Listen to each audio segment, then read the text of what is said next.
Hey, writers and dreamers of getting published. I'm here with Kim Kelly, a Australian author. I don't even want to say what genre you do, Kim, because she publishes books. She lives in Australia. Like you have been all over the map in the publishing world and everything. And how I found out about you was I was working in my husband's bookstore before I was allowed to actually work in Australia. So I kind of did that as my job because there's nothing else to do. And we had this Lithgow event coming up because my husband's bookstore is in Lithgow, for our listeners who don't know that. And I was looking through the bookshop and I came across Black Diamonds, which is a historical novel set in Lithgow. And I thought, oh, wow, this is great. This will like boost the whole, Celebrate Lithgow event. So I decided to give it a read and do a blog post about it. And I did. And you saw that. And you reached out and then you came to our bookstore and brought us cake. I And that's how we did. met. Yeah. And that was the old bookstore that was on Main Street before we moved up. Yeah. So I would love to hear, well, like I don't even think you ever lived in Lithgow. Like there are not a lot of books about Lithgow. No, Uh, no, but my kids when they were little, I lived in Blackheath and they played hmm soccer down in Lithgow.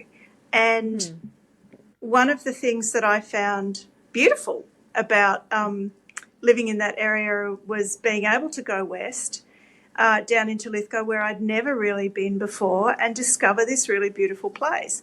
And to my shame, I didn't know anything about it. Now, for me, who loves to know the history of places, of course, I had to then go and discover, what was Lithgow, what was the history, and discovered some amazing things about the place. And my first novel that I had been wanting to write for years and years and years just kind of coalesced around this sort of, I don't know, kind of virgin but exciting territory of Lithgow, and lots of snippets of family history and personal history kind of poured into this kind of magical place of Lithgow. I know people sort of laugh when I say that, but it did happen in a really magical way.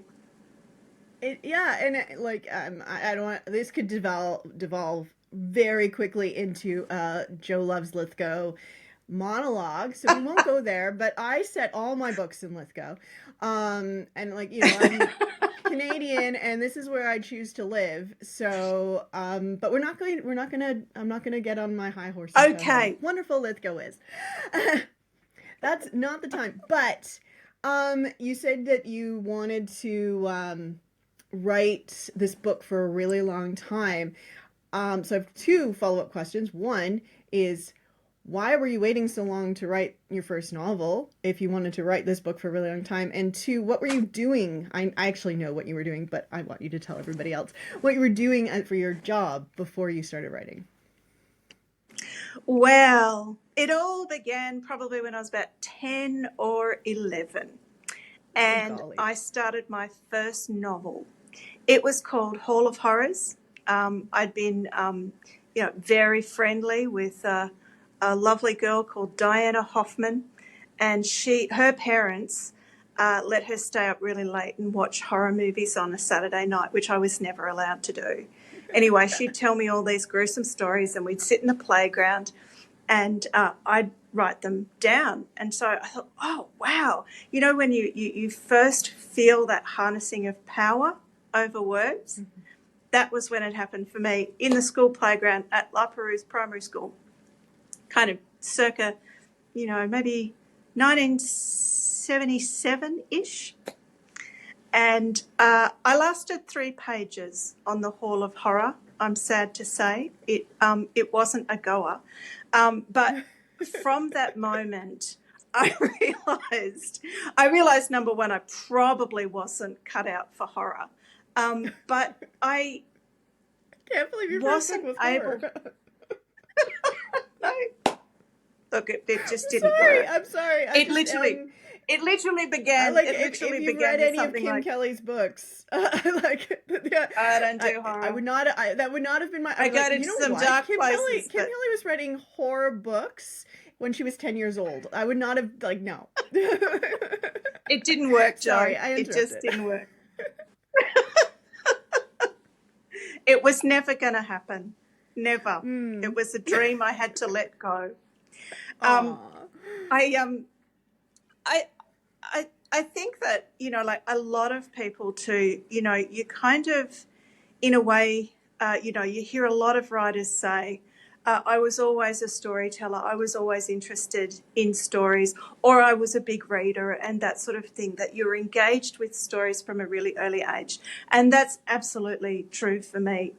But I think what happens to a lot of people too is that your idea of a book and your idea of who writes books, who's entitled to write books, can get very mixed up in those teenage years and early years. And I definitely felt that I was not one of those clever people who could possibly, write a novel. For me, novels were absolutely things that were created from genius and magic, and I didn't think that I had either of those two things going for me at all.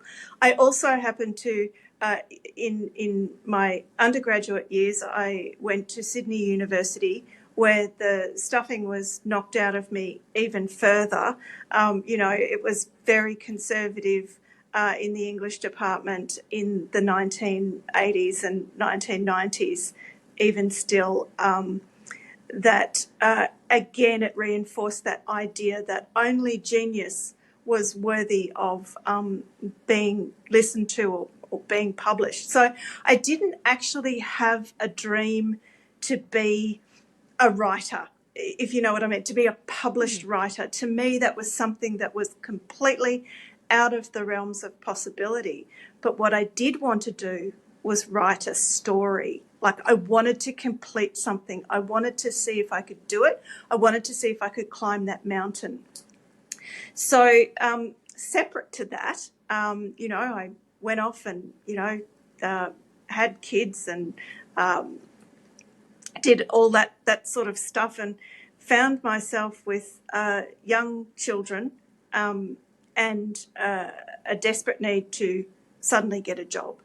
And that's where luck really came into play for me in a big way, because the job that I lucked out in getting was a very short maternity leave replacement at Random House as a publishing assistant to the publishing director there.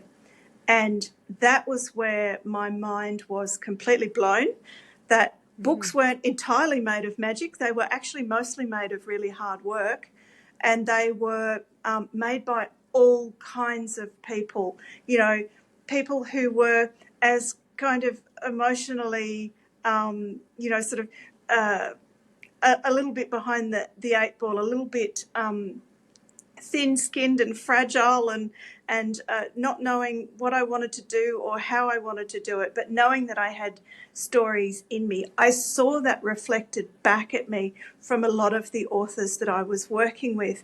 They were all pretty much, kind of nuts and a bit of an emotional mess like me. So I found a lot of really intimate mirroring and identification in that space. I can't stress how important it was for me as an apprenticeship in writing to then go on to become a book editor. That has been the most amazing learning experience and amazing privilege of my life, to work with other authors' work. There's not a single author in, sort of over 25 years now that I've worked with where I haven't learned something new about telling stories, and where I haven't felt that I'm connected to this larger organism of storytelling, and that feeds my own confidence and my own risk-taking as well. But for me, way back when I first got that job as a baby editor at Random House, it still took me 10 years to get up the courage to actually complete that manuscript that that story that I'd always wanted to complete. I didn't know what it was going to be. I didn't know I was going to write historical fiction. I tried on a few different hats when I was just starting out. One of the really significant ones was I had the absolute pleasure of being Judy Nunn's editor for a few years. Now, anyone who doesn't know Judy Nunn, she writes these kind of huge canvas, great big cast of characters, Australian historical fiction that's absolutely rollicking and, sort of takes you away as if you've been, sort of swept away in an epic film or something like that. Judy has she's an actor by trade, and she has this narrative voice that's really big and solid and knows what it's doing. She's always in command. And I thought, I want to write Australian historical fiction that is like Judy's. It's kind of, says something about Australia. It's political, but it's entertaining at the same time. That's what I kind of, dared myself to start off with. And I thought, I'm going to mimic Judy Nunn's voice. Of course, I didn't last very long doing that. My voice is not huge.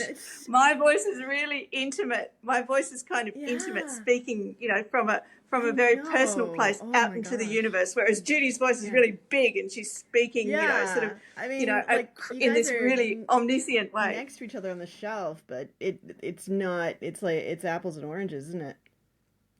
Both fruit. But it is, but flavor. We are very connected in the sense that I owe Judy, sort of a huge debt when I was first, sort of contemplating what I was going to write, because, you can always sort of see the trail of breadcrumbs of your influences, sort of when time has passed. I've always been interested in Australian history or history generally. Ancient history, the World Wars, Chinese history. I did some of that at university as well. I'm interested in where we've come from, and I'm particularly interested in colonial history. Having grown up in Australia, the child of, sort of immigrant backgrounds coming from different parts of the world, coming from different religions and different perspectives, I've always had that sense, that curiosity of, we're all from different places. We all have these epic stories behind us. I was quite conscious of that really early on. And growing up in the La Perouse area of Sydney as well, really conscious that I'm almost a visitor in this land, because for anybody who doesn't know La Perouse, it's got the, sort of most vibrant and diverse First Nations community there of people who have connection to that particular land in Sydney and have done, for millennia and millennia, but also lots of different Indigenous groups as well, and a huge contingent of migrants from all over the world, like literally every place on earth. So it was a magical place to grow up, in terms of understanding that the world is a big place and understanding that everybody has a story. And I think Judy Nunn's stories come from that perspective too, although we write very differently. She's very interested in the similar sorts of things that I'm interested in as a writer. Yeah, no, absolutely. I usually save this question for the end, but I feel like it goes in. So it's a tradition on this podcast for the previous guest to ask a guest a question, not knowing who they are. So the previous guest asked, not knowing it was you, not knowing anything about you, asked. I do. And my question is, at what point did you feel like a real author? And I feel like we're getting up to that point in your story, so I feel like now's the time to ask the question. Not at the end. I wish I'd kept a record when I first put it on my tax return, because that would probably be the place where it became real. But I think, like a lot of things to do with, creativity, there's two answers to it. On the one hand, I've always felt like I was engaged in that way. Like I've always felt very active, like even when I held my storytelling desires as the deepest secret of my life, I still kind of felt like I was doing it. Like I never felt that it was wrong or a bad thing in any way to be doing. I was kind of embarrassed about it, like a lot of people are. I did keep it a secret for a long time. But then on the other hand, it's not something you ever get to the end of. It's not something, you know, you ever say, oh, I'm a success now. I am a writer now. I can rest on my laurels. It just, I think most people that I speak to, and certainly the way I feel myself, is that once you start on this storytelling journey, it's a learning journey. There is always something that shifts your perspective. There is always something that rattles your approach. And I think particularly if you are interested in the political effects of what you write and you're engaged with the way, one of the great things at the moment for me is going back to university and being engaged with a lot of younger people and their ideas and the way that they're influencing the things that I'm writing now. I think that process is wonderful. And in that sense, I think we're all continual apprentices. You know, we're not, you know, I am a writer now. I've kind of No, never really not at felt all. that either, except on the No. tax return. But I can't remember. I can't remember when that happened. But yeah. I love that. I love that you made that choice because I think the very first time I filed a tax return, I wrote writer. But anyway, it's not my story. uh, so you're working as an editor. You're writing about Lithgow and this magic book that's coming to you of the stories you want to tell. And how does that writing that book about Lithgow, taking your boys to soccer, and working as a day job as an editor for you know, different authors. I don't know if you're still working for Judy Nunn at that stage. How does that go to? There's a book in the bookstore.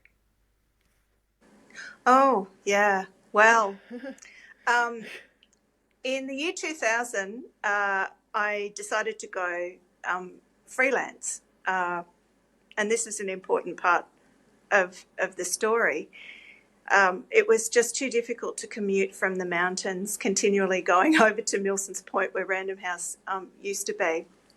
So I went freelance, and my mother actually gave me an ultimatum a few months later because I'd talked, you know, I'd confided in her about, you know, wanting just to write one novel. And she said to me in the car one afternoon, oh, just bloody get on with it. You know, stop mucking around. Then my mum had a serious bowel cancer about 20 years before. And she started to get ill again. And I don't know the way these things work on you psychologically. I just thought, I have to bite the bullet on this and go for it. Stop mucking around. It felt like I'd been tinkering at the edges of things. You know, I'd had a crack at a couple of, you know, different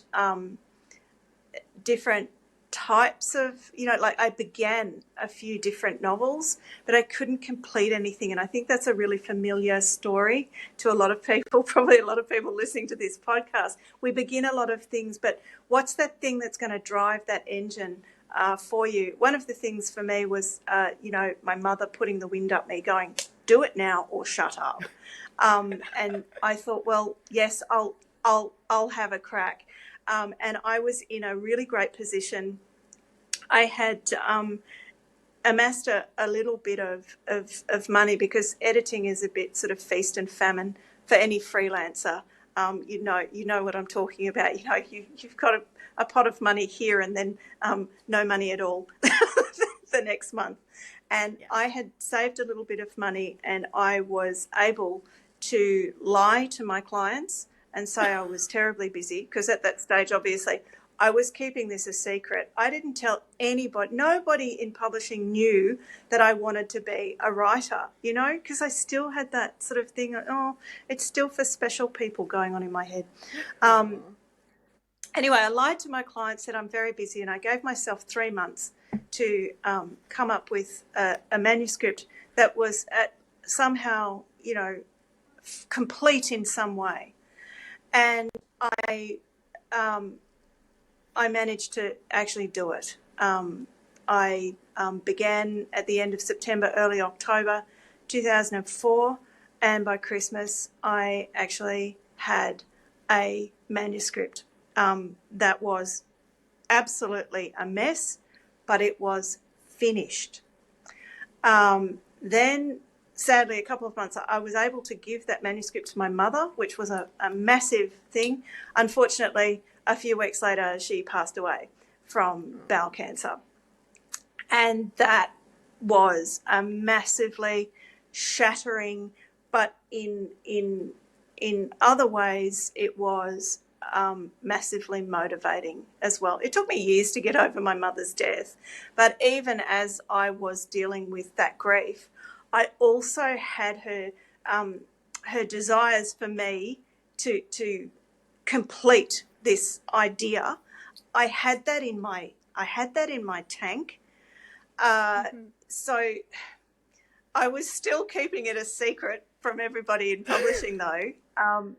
So when my name is actually Kim Swivel. That's my birth name. That's the name that I edit under. And so I wasn't going to send out my manuscript under my name. Australian publishing is very small. Everybody knows everybody, and even if they don't, they know somebody who knows you. So with a distinctive name like Swivel, I was not going to send my manuscript out for anybody to read. I sent it to a close editing friend who confirmed for me that, yes, this was a novel. And, you know, excitingly so. Yes, it was a mess. Go away and do this work, which I did. And then I thought, oh, what name will I send it out under? So I sent it out under Mum's name before she married, which was Kelly. So I sent it out under Kim Kelly. And it got picked up. That's fantastic. So that is really interesting, because I always assumed, because you assume things, you don't actually ask questions, I suppose, or me anyway. I always assumed that what you did was you were working as an editor and you went to one of your publisher editor friends and your connections and said, so I've written a book, you know, and that they told you to change your name.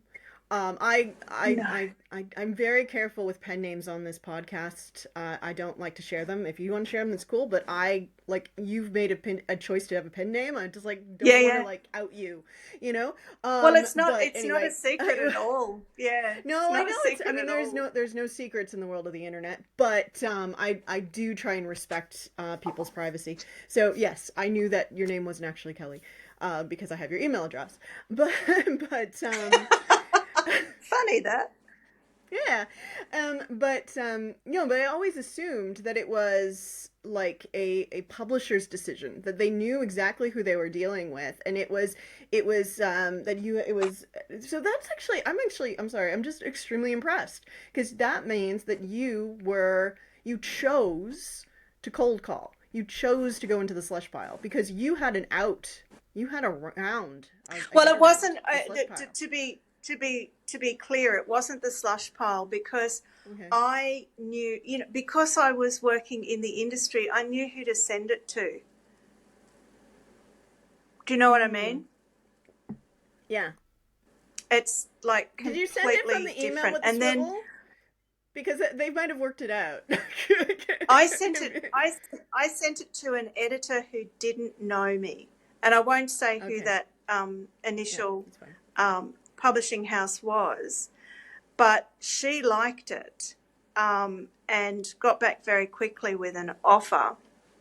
But then what had happened was I mentioned to a person at another publishing company this exciting news, and they said, "What are you doing? Give it to me." And then they gave it to another publisher, and then there was a little bit of chit chat, and then it happened like that. So it's never a simple it's never a simple thing like, oh, I just sent my No, I just sent my manuscript in and it got picked up. No. I know I said it like that at first, but no, it was a bit of a longer story than that. So yes, I did cold call with that initial publisher, but it wasn't completely naive. Like there was a strategy behind it, definitely, and a lot of fear. And that's why I did it. That I was just so fearful because the industry is small. I was so fearful of being laughed at. I thought, oh gosh, am I going to ruin my reputation as an editor? Are people going to think, oh, she's one of those editors who wants to be a writer? Oh, am I going to lose work? It was a big risk. That's why I was, so cloak and dagger about it. So Black Diamond came out with our lovely lady on the cover. We can talk about the lovely ladies on the cover later if you want. And then nothing for a while. Because absolutely. It wasn't until 2012 when I found Black Diamond in my bookstore that you had This Red Earth coming out, which is your second book. And that was, so that, like we're going from 2000 to, that's a long time, right? I know it wasn't published when you wrote it in 2000, but even if, it was a couple of years, it's still a long time. So what happened? Why? Yeah, so Black Diamonds came out in 2007. And then in the November of that year, I had pretty much a breakdown. All of that grief from my mother's death caught up with me, and I had a kind of a triple whammy happen. My marriage at the time completely disintegrated for all sorts of reasons. I think, it's that classic of, something that was really far from perfect to begin with could not withstand the pressure of, number one, I was now a published author, and I don't think that sat well. And the other thing was my grief reaction, and it sent me into a kind of sort of emotional paralysis for quite a few years afterwards. But also, after my mother died, my father had frontal temporal lobe dementia. Think of the dementia that Bruce Willis has got at the moment. Mum had masked a lot of Dad's behaviour. When it came to my brother and I looking after Dad, we got the shock of our lives because we didn't understand how far advanced his condition was. I tried to care for my father. I had still 2 young children at the time. It was absolutely impossible. And so I had the kind of grief upon grief upon grief and the guilt of having to put my father into care, and then my lack of emotional capacity to help him or to ease his way. And he died 3 years after Mum. So you can consider those 3 years an absolute write-off. I did try to write through it. And look, to be honest, writing was a solace. My writing was absolutely rubbish. As you can imagine, it was very confused, but I was downloading. Anybody who, and life happens. Life doesn't stand still to make way for you to write. But anyone who is experiencing those kind of life-changing moments of grief and what have you, and you probably will feel that your writing is a mess, but on reflection, none of that was wasted. Even though my writing was a mess and completely unpublishable. I mean, I couldn't understand the narrative of my own life at the time, never mind try to create a narrative, for fictional characters to follow. It was very confusing, and I was really quite unwell. But, yeah, as I said, on reflection, so much of the work that I did on that second unpublishable novel ended up coming out in all sorts of interesting ways in subsequent novels anyway. I mean, it was really sad that, because of that, big schism in my life, I lost my publisher at the time. That's a little bit of a long story. Again, I'm sort of shortcutting that. But we had to part ways. And but then, I contacted an agent friend of mine, Selwa Anthony, and she picked up my work and encouraged me with my second manuscript, which was This Red Earth, which was something that I wrote coming out of that period of grief and really feeling the sunshine again, and totally makes feeling in love with life again, and feeling in love again with another person, feeling my connection sparking again, all over the place. And so, yeah, that's how I moved across that sort of, big gap in my publishing history, which looks like a big gap when you see it on paper. But every writer's publishing gap is filled with writing. Generally, it's filled with stories. And even today, I write a lot, and I've had a lot published, since then by various different publishers in various different ways. I've tried self-publishing. I've tried, micro-publishing with, I understand you're going to be speaking to Lou Johnson on your podcast at some stage. We had a beautiful adventure with micro-publishing, which taught me so much, which gave me, sort of lots of confidence, to start doing things my own way and to start moving away from mainstream publishing. I'm working with, Brio Books now, who are a smaller literary publisher that's feeding my, dreams in all sorts of ways. So, I think, sort of to describe my publishing path to, sort of be on track with your hypothesis for your podcast, that meme that goes around sometimes with, that success is that sort of, squiggle thing. Yeah, timey-wimey, wibbly-wobbly. Looks like, yeah. Exactly. Looks like a ball of wool that a kitten's had a go at. That's my path. That's my path through publishing. And look, to get a little bit autobiographical for a second, that actually was the first kind of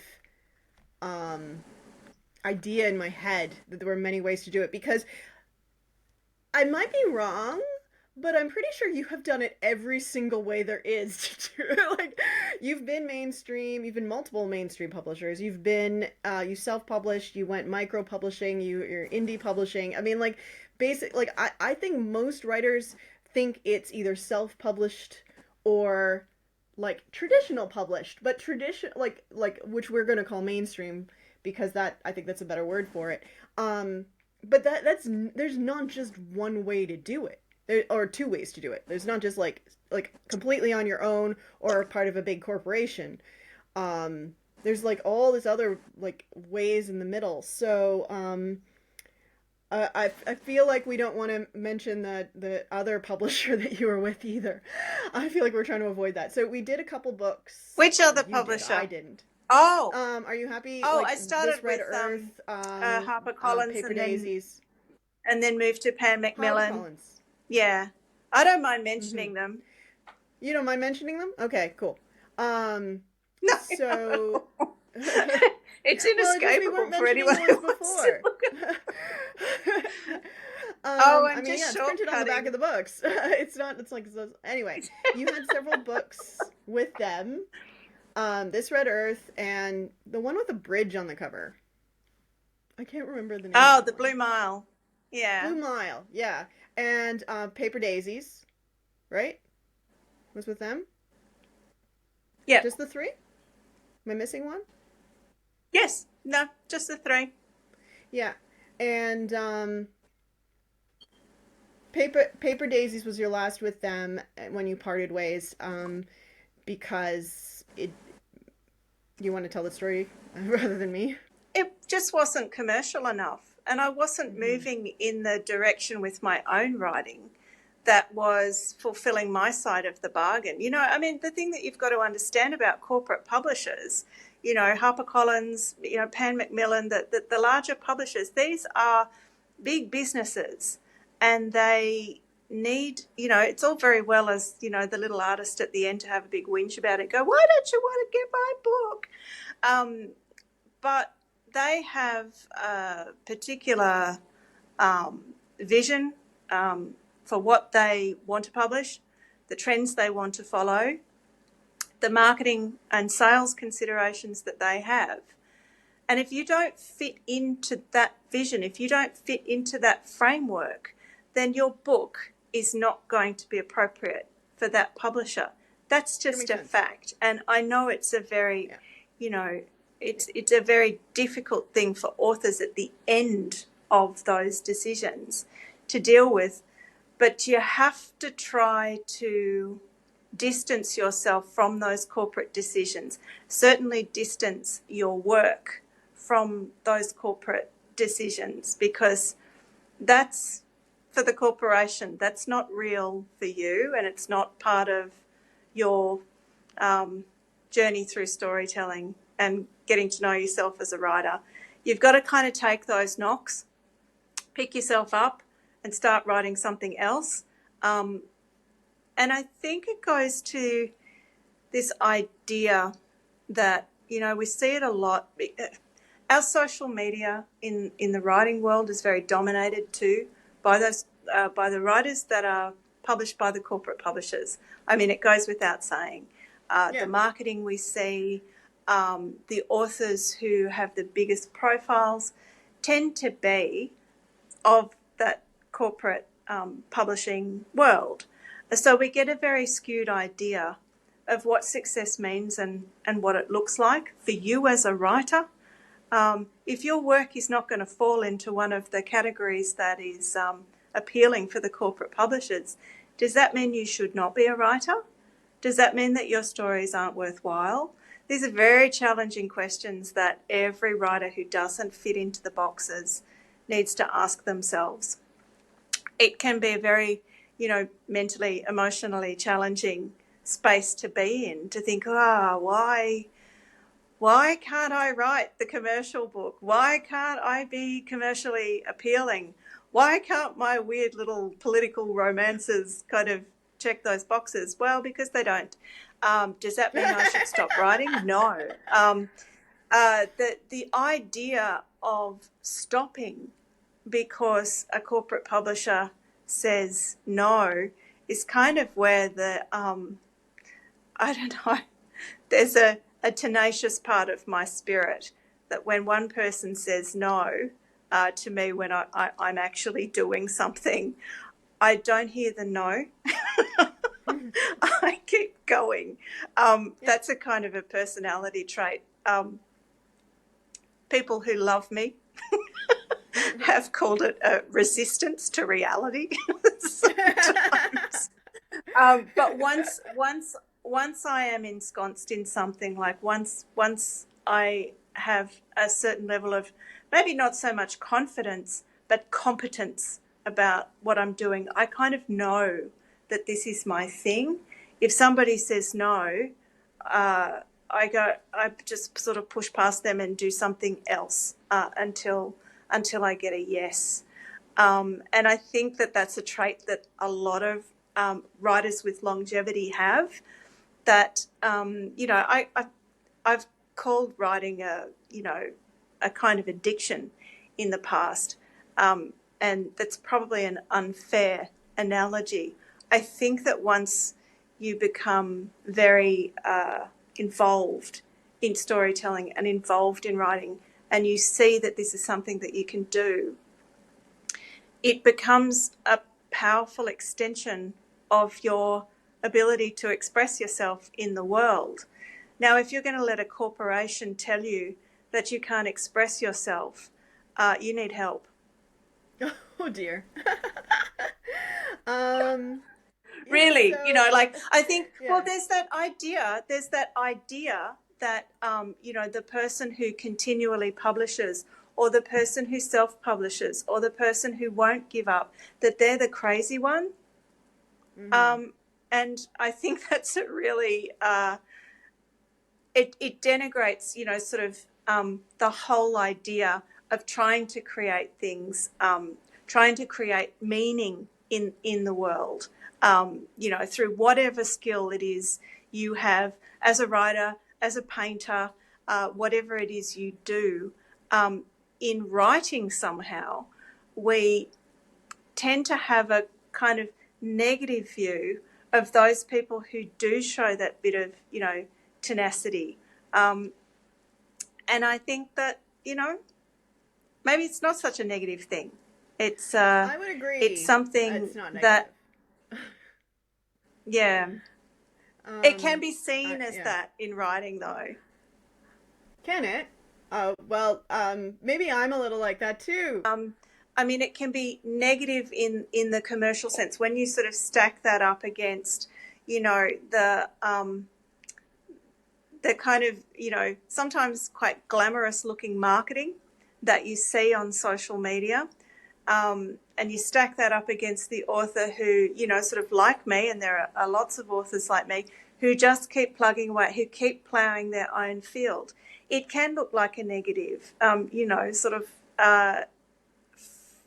through the eyes of somebody who is just starting out, especially through the eyes of somebody who is keen to, and I've had a few conversations like this with younger writers just recently, who are very keen on the idea of being published by a corporate publisher because of the image that they've been sold.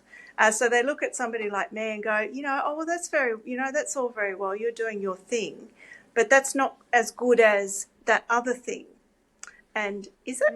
I don't know.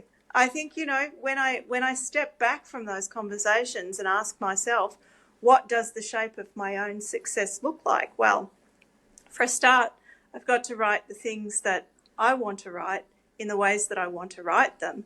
And I've, in just by complete dumb luck, have been able to continually develop as a writer. I'm not stuck in the genre, as you mentioned at the beginning of our conversation. I'm not stuck in a particular genre. I'm not stuck in a particular style. And more as time goes on, I'm allowed to go deeper into the subjects and the ideas that I want to explore. That is absolute gold to me. But if you only look at what's going on Instagram or, Facebook or whatever, you're not going to see that success has all kinds of different shapes and sizes. Well, hopefully that's not to plug my own podcast, but hopefully that's what this is going to kind of unveil to the world, to show everybody that there are as many ways to succeed as a published author as there are published authors, which is my hypothesis. Um, And just to about finish this, that thought again, yeah, what you see, do. on social media is not necessarily success in terms of sales and, uh, No. the glamour and what have you. The idea of glamour that you've been sold is a little bit of, sort of Oz behind the curtain, really, when you have a look at it. So I've actually known that because I came from a publishing background before I had the courage to write. I've kind of always known that. So the scales had fallen from my eyes even before I finished a manuscript. So I think that's sort of given me a different view as well, and gives me a different kind of fuel in my engine too. When somebody does say no, I've understood more of why that's a no. Yeah, no, that makes total sense. And so we get to Paper Daisies doesn't do commercially as well as was hoped, and you Well, leave they didn't that. really. They didn't really. The publisher had actually lost interest just Oh no. before Paper Daisies went out. So Mm-hmm. it was one of those, and it happens more often than than anybody admits. But the publisher had already decided to let me go before Paper Daisies even hit the shelves. So they put no marketing behind it. It was very, when a publisher loses interest, the plug is pulled and the book goes out, and, it just becomes a tax write-off for them. It's just devastating for the authors it happens to, and it happens quite a lot. Golly. Oh. Wow. I'm giving you all the dirt. Yeah, all the dirt. And but I'm an old lady now. I feel like that is you know what? My tenacity is refusing to hear the word no right now. I don't want to hear this. I don't want to hear this. I'm putting my fingers in my ears. I don't want to hear that that's the reality. But it's a business. It's a business. And the reality in business is that, the publisher is going to go with the things that are working for them. That makes the sense. publisher is not interested in the hopes and dreams of artists. That really, it doesn't come into the equation, and it's very hard when you're starting out. And despite knowing this myself from my experience, it was still hard to hear and hard to navigate. I remember. Yeah, I remember. So, I remember that time. And what else I remember?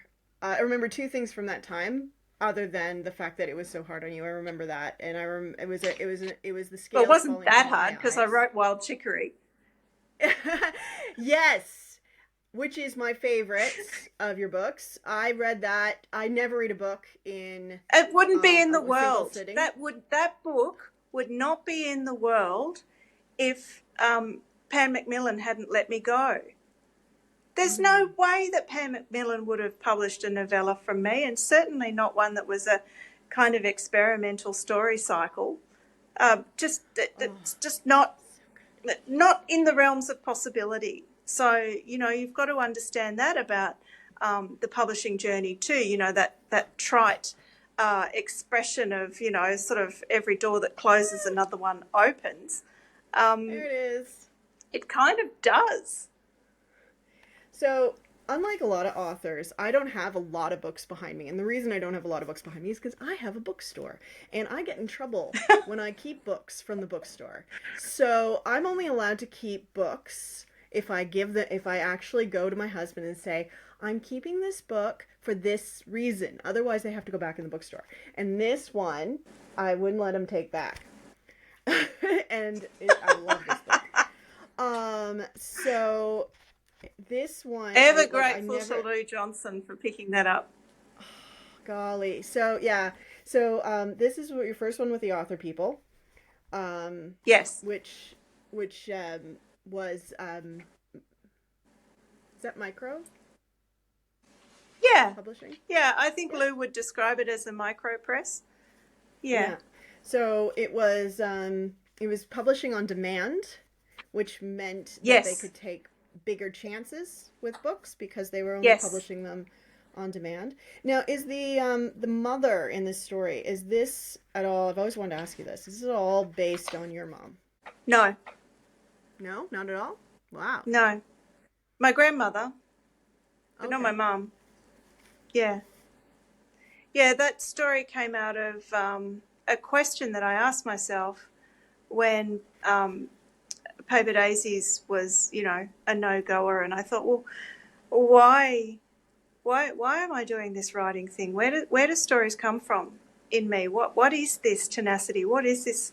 What's driving this engine? And an image of my grandmother came to me, and she lived with us when I was young, and she was, although I had never thought of it at the time, you don't really appreciate these things until later, the stories that she told me when I was a little girl fueled so much of my understanding of who I was, and my understanding of the world, my understanding of an immigrant story, my understanding of the types of stories that I tell, and probably that kind of discursive Irish storytelling style is probably the most influential on the way that I tell a story myself. So yeah, I had this vision of my really distinct, quite spooky vision of my grandmother came to me. She had her back to me, and I was a chatterbox little kid. I don't know if anybody would ever believe that. And she was saying, "Shush, shush, shush," and I just started writing from that image. And of course, Wild Chicory is fiction. I was certainly not going to be constrained by fact, especially since my grandmother had died, the 30 years before, when I was a kid, and I just let that story come out as it wanted to. I did not pay much attention to the structure of it, except in my understanding that it needed some kind of structural lines running through it, in the sense that I knew it was going to be an immigrant story.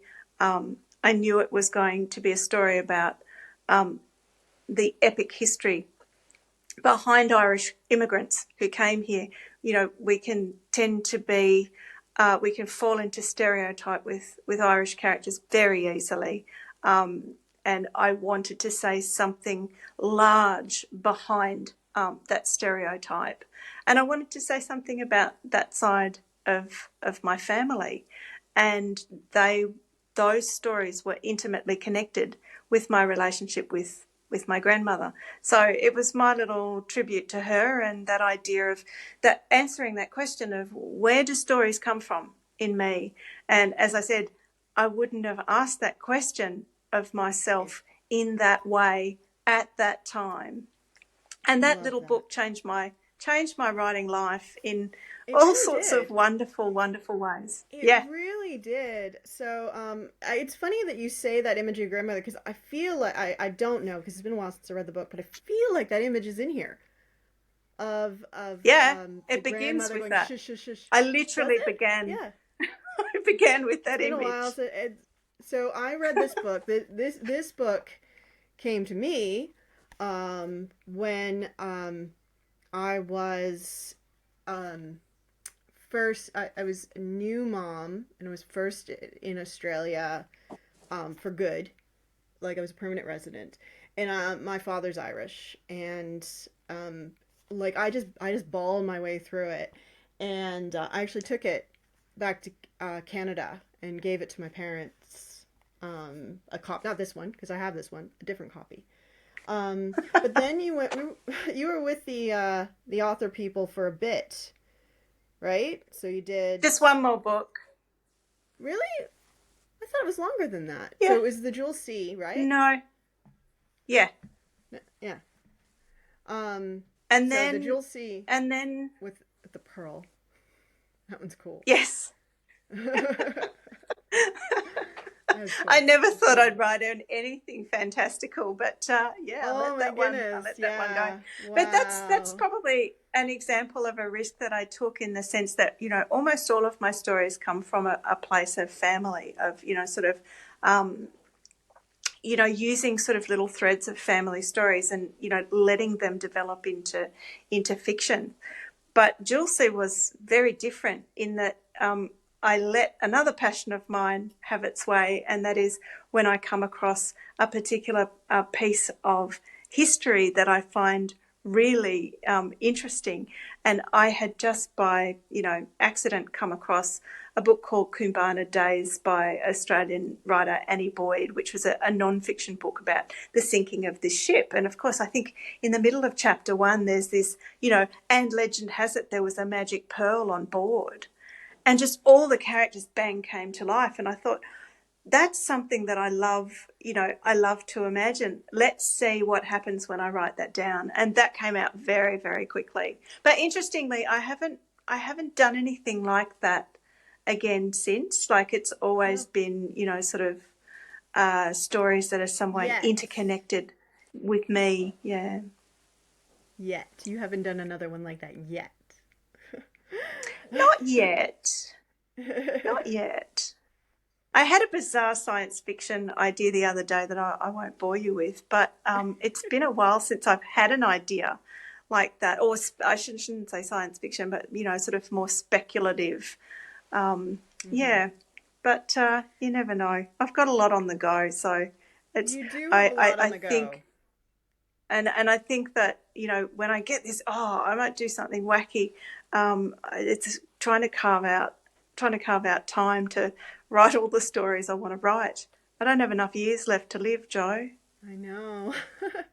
Actually, I'm gonna circle back to. I know I'll ask you now, and then we can circle back to when you went self pub. Um, so I wanted to. This is a totally like pause the podcast. Joe was asking Kim a question because Joe has a problem.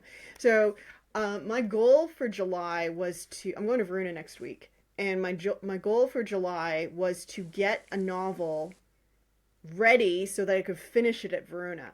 So I was supposed to go and write a novel, which was a Cinderella story, but due to crazy circumstances, my time at Verona was moved from the beginning of May until August, and the deadline for getting my Cinderella story done and into, funnily enough, HarperCollins Banjo Prize was the beginning of June. So it was like, well, I can't write that novel because the deadline is before the event. So I was like, okay, so July, I'm going to write this. I'm going to figure out what I'm going to write. And I got myself a little bit stuck because the novel I wanted to write was slightly derivative, and I realized it and I went, no, that's not cool. So I started kind of like figuring out, like, I really love the characters, and I don't feel the characters are derivative, but the plot was getting a little bit samey to something else that I know. So I was like, okay, I'm gonna fix that. Meanwhile, I had another book idea which I really like. So now I've got a book idea. Both have fully formed plots in my, well, not fully formed as much as a pantser does, plots in my head, and I have characters in my head. These ones have names, these ones don't, but I know who they are. And I've got a week before I go to Verona for a week. How do I pick which book to write? I don't know, Joe. I'm so instinctual about it. I don't have a plan. Um, Hmm. I go with. I think I'm a bit of a completing projects junkie. Like I need to get to Hmm. the end. So if there is a process that helps me choose where I need to go, it's can I realistically see the full tub of Play-Doh with this one? Hmm. Is it, because I still begin lots of things and I don't necessarily, you need to, I need to do a bit of scribbling to wait Hmm. to, usually the characters come for me first. And so, Hmm. I'm doing a bit of scribbling, the characters come, I'm thinking about a particular period of time or particular event or something like that, and the whole thing grows from there. And that usually goes on for somewhere between 10 or 30,000 words before I actually know if I can see. I don't necessarily know what's going to happen in a story, but I kind of see the end. I see where it's going to wrap up. I see the things that need to happen to get to the resolution and the point, like the overriding meaning of the project. I can start to see it at that point. So once I see that overriding meaning and I see the themes that, shoot through the story, and I see the resolution of those themes as well, that's where I feel I've got a real sort of green flag on the work, and I get energy from the work as well, and I really want to finish it. And that's usually what dictates where I go, which is probably Yeah. not very helpful Well, it is very helpful because I think because everyone's different. it is. Everybody is different. And see, I used to be a soul pantser. Like I would have, as you say, a question in my head, and I would just start writing, and I would get very lost. Then about 2 years ago, I started trying to plan, and now I kind of do this like hybrid of it that's working for me. And I'm completing novels. So I've been writing a novel a year for years, but that doesn't mean it was like in any kind of shape or form to be able to send out anywhere because I would I would get so lost, the manuscript would be such a mess that it was just easier to start a new project than to go and clean it up. But now that I do some planning ahead of time, it's not a mess. And so I was able to get that novel out even without the dedicated time on time for the deadline and get it to an editor and get it all sorted. I'm not saying it's perfect or anything, but it was probably the best thing I ever wrote. So it's a much better process. Um, so but I can't write two books at once. So I need to pick No, one. me And neither. I was hoping that you would have some like insight because I have kind of I have probably equal amount, not the same thing for both, but I have kind of equal amount for both, and I just have to pick one. So, Yeah. Maybe, um, maybe the one that you can see, is there one that you can see the broader, like the meta shape of it more than the other one?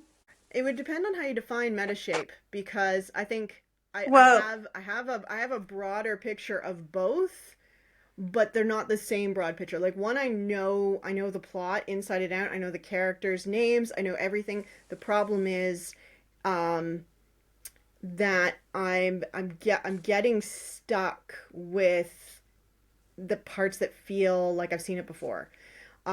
That I don't want in there. So mm, I have to clean that up. The other one is much more loosey goosey. I have a huge cast of characters that don't have names. Um, and I'm not exactly sure how to tell the story. I don't know what the narrative's going to look like. I know most of like the kind of tent points, but it's much messier. But is, you know, currently in its current messy form, it feels more unique. And so I don't have to go and like I realize like I'll own it. That I absorb so much story that um a lot of times my inspiration comes from the creations of others. And you know, like the story I just sent to it was inspired by Cinderella. It's not a Cinderella, like it's not Cinderella, but it was inspired by Cinderella, and that's fine because Cinderella is pretty pop. But you know, when you're talking about a movie from the 1940s, it's probably not a good idea to take the plot. It's still in public. I It's don't still in know. public domain. There's so many. I mean, Kate Forsyth just comes to mind as somebody who does really interesting things with the retellings of fairy tales and fables.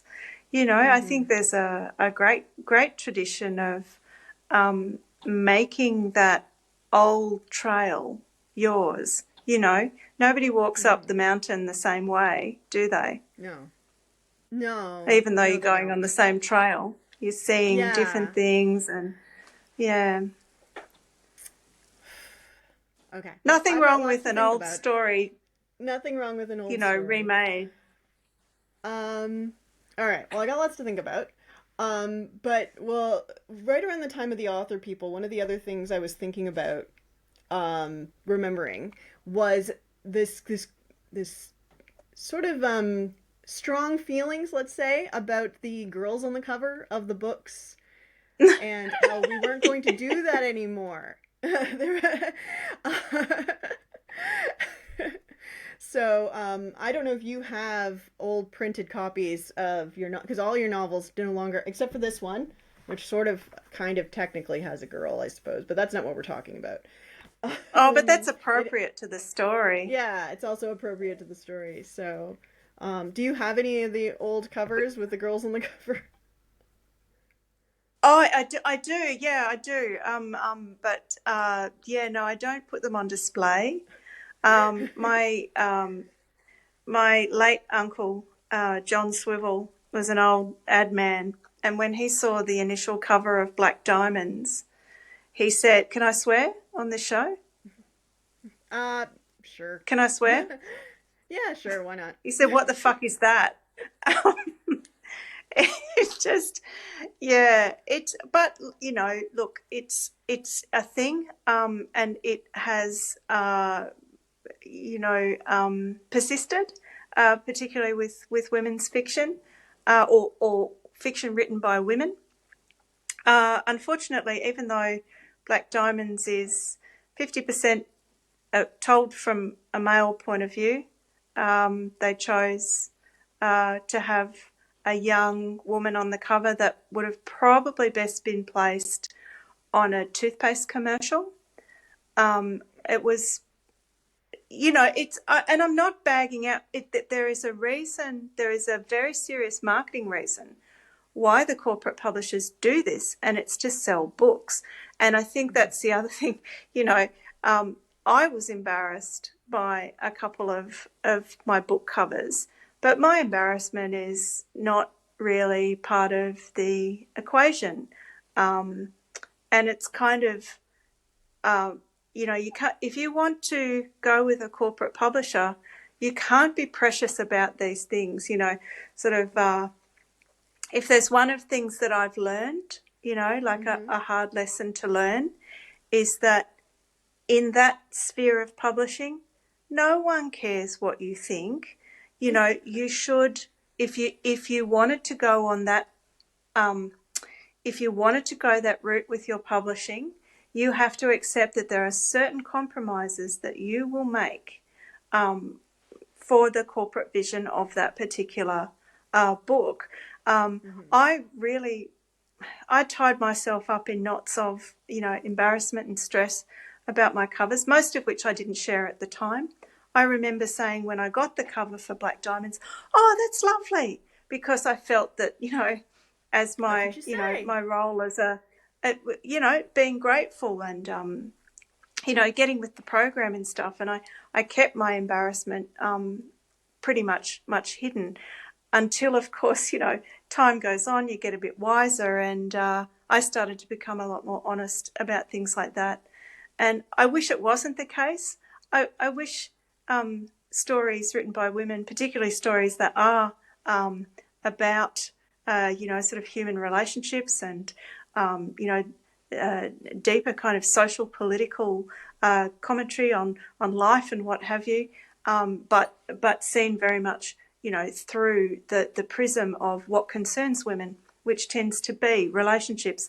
I wish that they were given more respect, and,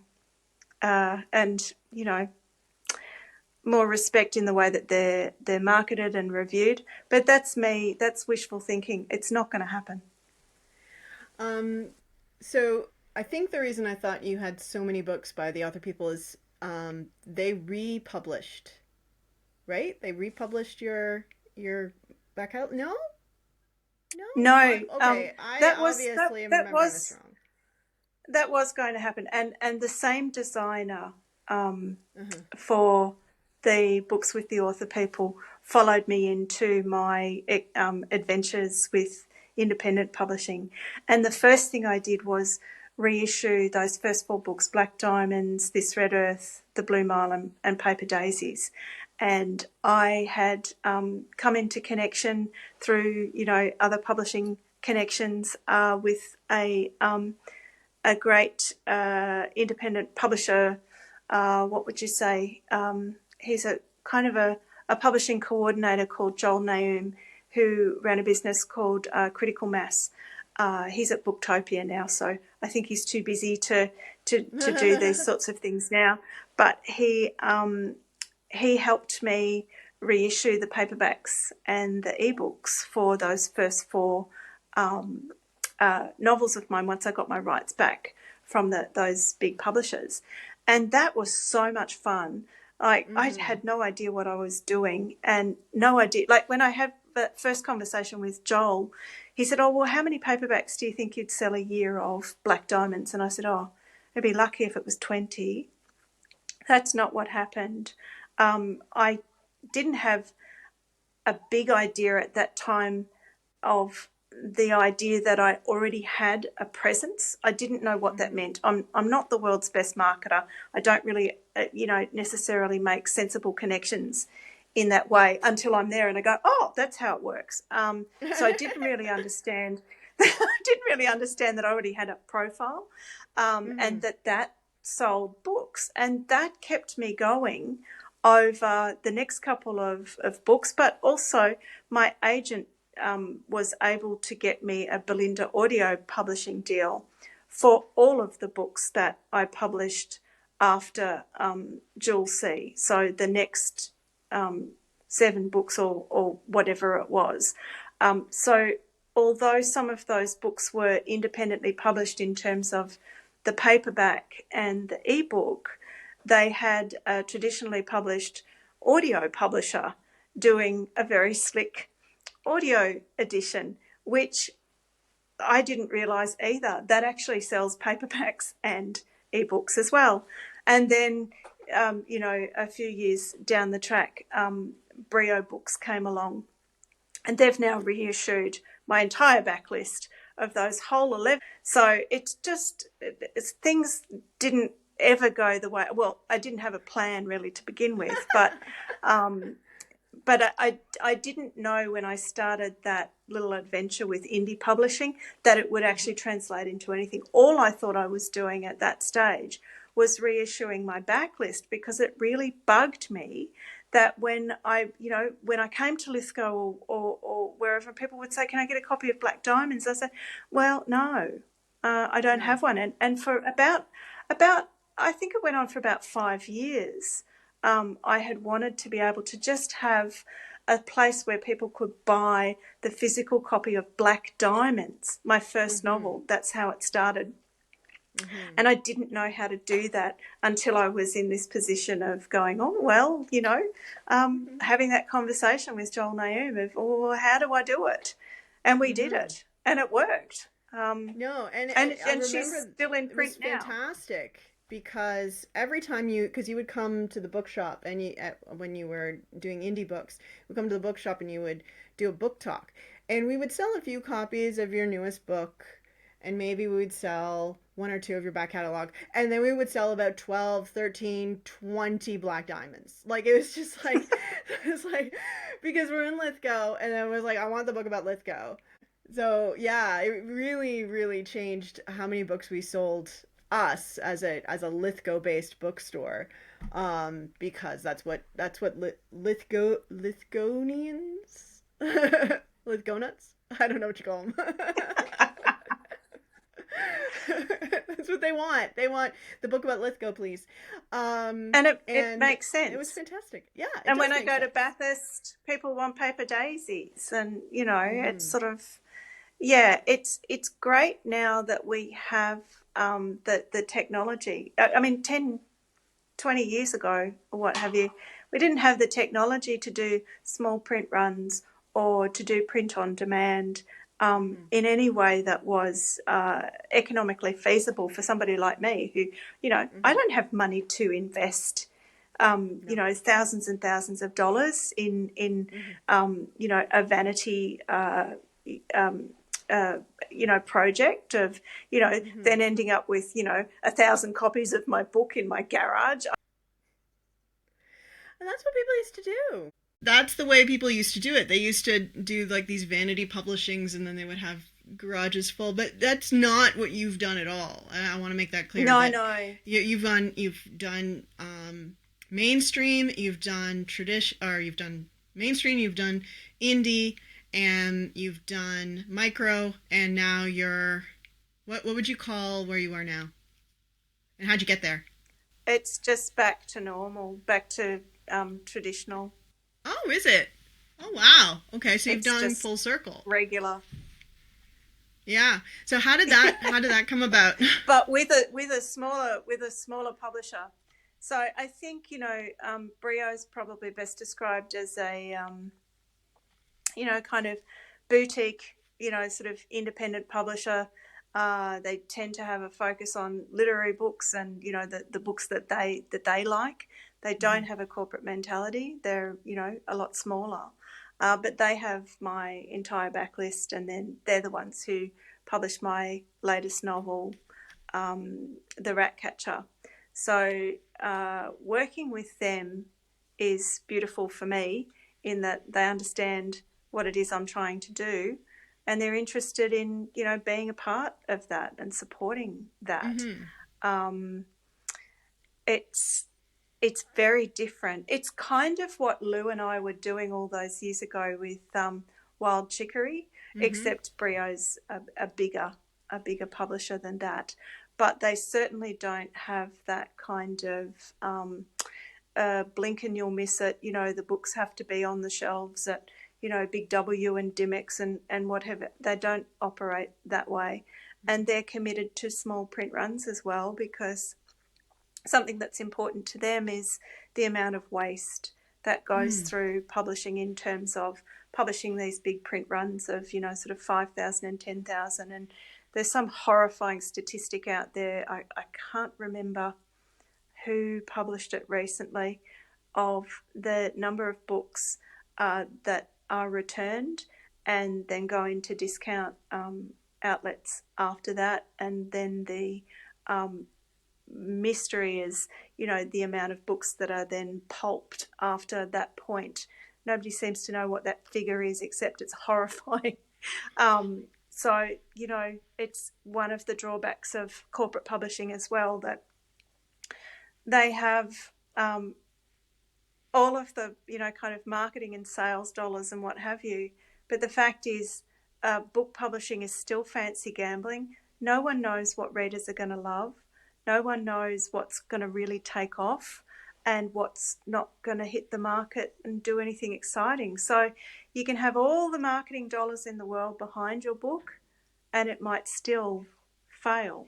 Mm. And you know, it's you know, an awful thing having, you know, books remaindered, and you know, an author's career, you know, sort of, it can be career ending. Mm-hmm. You know, that side of things. But it's lovely to be working with a publisher who has a vastly different approach to that Mm. sort of thing, but is still working in that kind of mainstream model of just being my publisher. Yeah. It's great. I remember when you were in that indie space, you were focusing so much on connecting with your readers. That was definitely your focus, much more than selling books or anything like that, and supporting local libraries. Yeah. And do you feel like that part part of your journey, like being indie, allowed you to do that?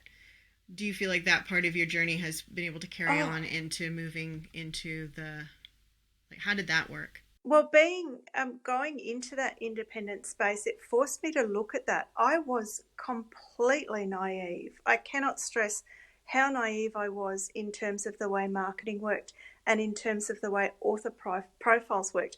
I had no idea. Even, you know, with, you know, having 4 books published by mainstream publishers, I got no encouragement or information about what I should do, how it all worked. It was a complete mystery to me. So when I did that adventure with bringing those 4 backlist titles back into the world, it put me in touch with all of these ideas, and particularly my relationship with Lou Johnston, of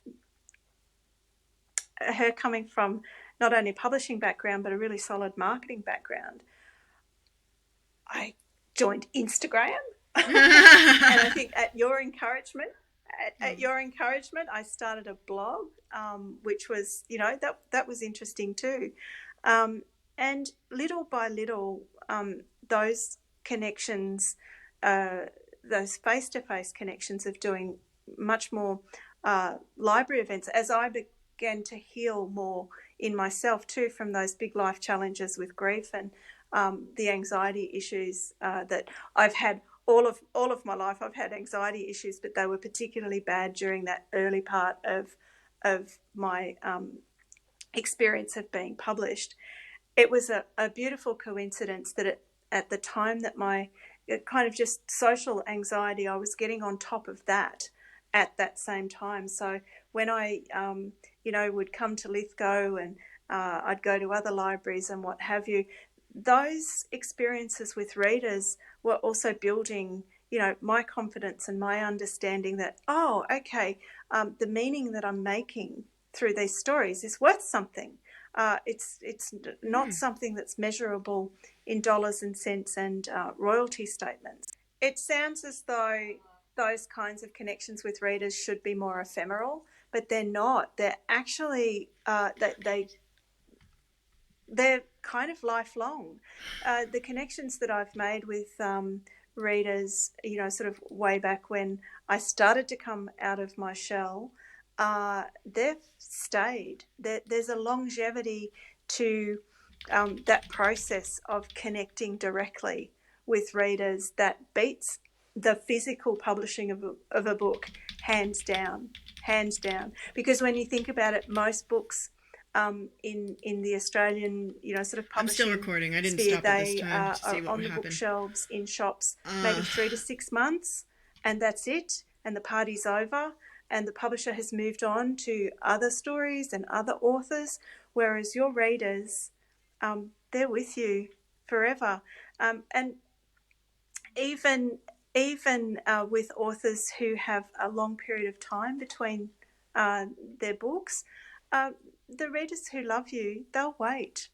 You're indie, and then you moved into where you are now in a more traditional but still a smaller press kind of situation.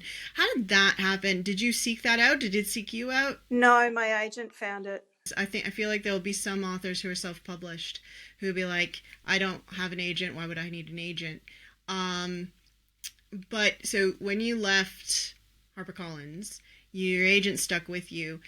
Oh, absolutely. And well, she got me the audio deals. I couldn't have got that on my own. It's great to have those publishing connections of people around you who know the industry, who believe in what you're doing. I think I've been very lucky to have a few of those people who've never lost faith in the idea of what I'm trying to do. Sometimes that's the difference between the cost of earning nothing and earning something less 15%. I think that's a non-argument in a way. But, again, it's horses for courses. It might not suit you to get an agent.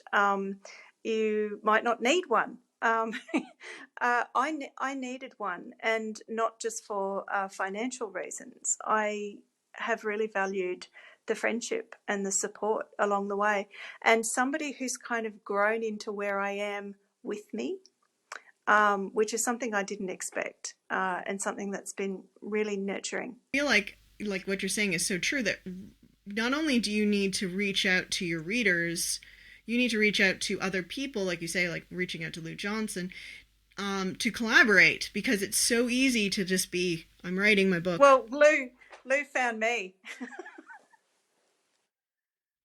I think that different authors have different relationships with their agents. I really don't think it's one size fits all. Some agents are very hands-on. Some agents just want the deal. There are so many different kinds, and I think it comes down to, like so many elements of the creative industry, you've got to find your tribe. You've got to find the people who work for you. And the only way, work for you, I don't mean work for you, I mean work with you, and bring out the best in you. You find those people by putting yourself out there. You find those people by being curious and having that, maybe that thread of tenacity that we were talking about earlier, of kind of not like constantly challenging yourself to think of new ways of doing things, and to think about what it is you are actually trying to do, but to continue to do it, to continue on that path, to you will naturally attract people to you if you continue to do what it is you love to do. If you enjoyed the Publishing Path podcast, please like, follow, or review on your favourite podcast app.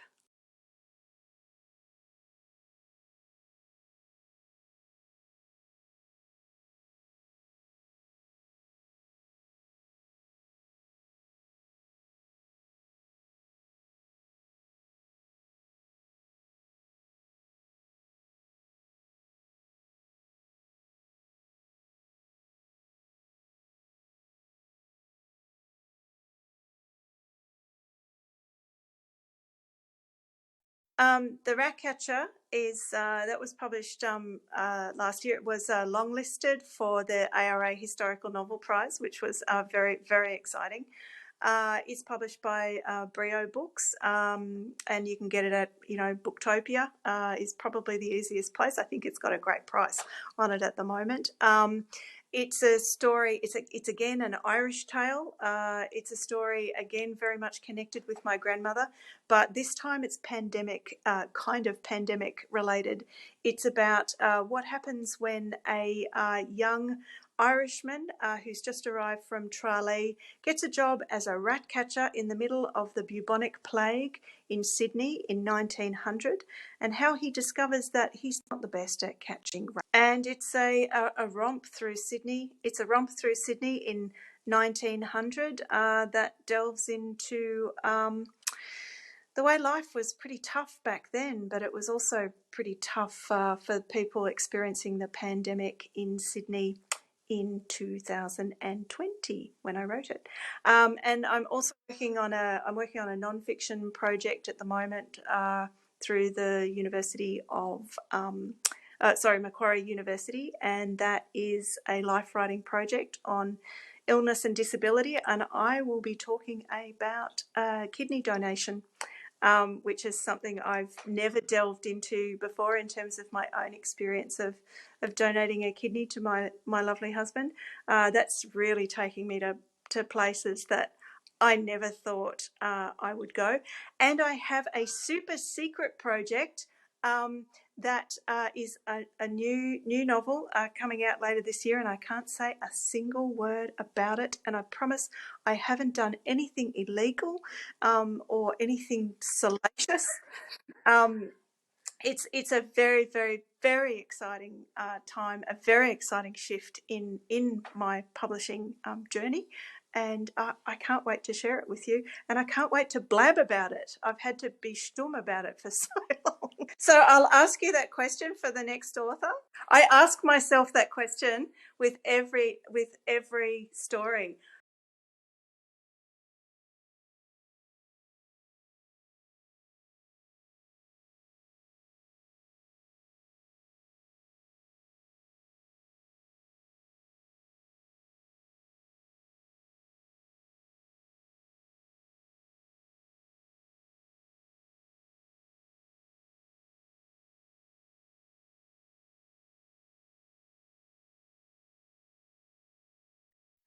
Yeah, I mean, I often think of it as the kind of safest space you can get to know a stranger really well, and you can get to pause between your conversations with that stranger and really think about the experience of their lives. I mean, I know not everybody reads in that way, but I do, in that, those kinds of things that you get to learn about another person's experience of the world. I mean, we're sharing those experiences with each other. Well, you and I are sharing those experiences now. But in the cut and thrust of conversation, we don't necessarily get the time to reflect. But when we read a book, we can pick it up and pause and think about it and take it up